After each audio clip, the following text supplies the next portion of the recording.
உங்களில் ஒருவன் ஞானத்தில் குறைவுள்ளவனாய் இருந்தால் அவர் எல்லாருக்கும் சம்பூரணமாய் கொடுக்கிற தேவனிடத்திலே கேட்க கடவன்.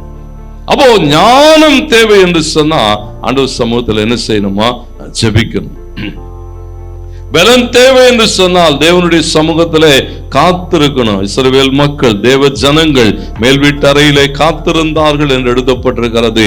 அபிஷேகம் கடந்து வருகிறது. ஏசாயா 40 வாசிக்கிற போது ஏசாயா சொல்லுகிறார், கர்த்தருக்கு காத்திருக்கிறவர்களோ புது பலன் அடைவார்கள்.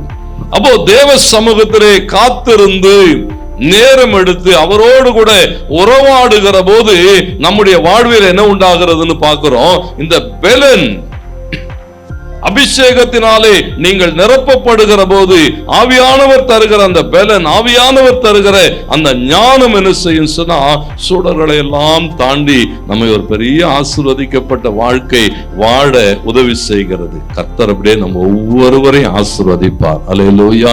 தேவ பலன் உங்களுக்கு வெற்றியை தரும். தேவ ஞானமும் உங்களுக்கு வெற்றியை தரும். தேவ பலன் உங்களை விடுதலையாக்கும். பாருங்க, இது எல்லாம் ஒன்றோடு ஒன்று பிணைக்கப்பட்டதாக இருக்கிறதை நாம் பார்க்க முடியும். இதெல்லாம் பெற்றுக் கொள்வதற்காகத்தான் தேவன் நம்மை நடத்தி வந்திருக்கிறார். அல்லேலூயா.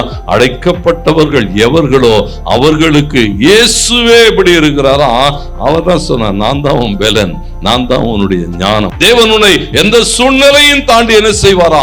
வெற்றி பெற வைப்பார். உன் பலவீனமான நேரங்கள் இருக்கலாம், ஒன்று செய்ய முடியாததா இருக்கலாம், எதிரிட்டு வருகிற சேனை ஒருவேளை பலம் மிக்கதா இருக்கலாம். ஆண்டவருக்கு மகிமை உண்டாகட்டும். அவர் உன்னோடு கூட இணைந்து கொள்ளுகிற போது, அந்த தேவ பலத்தினாலே நீங்கள் நிரப்பப்படுகிற போது ஆண்டவருக்கு மகிமை உண்டாகட்டும். வேதம் சொல்லுகிறது, உன் பலவீனத்திலே என் பலன் பூரணமாய் விளங்கும் என்று சொன்னார். அந்த பலன் விளங்குகிற எல்லா நேரங்களிலும் தேவ பிள்ளைகள் தான் ஜெயிக்கிறார்கள்.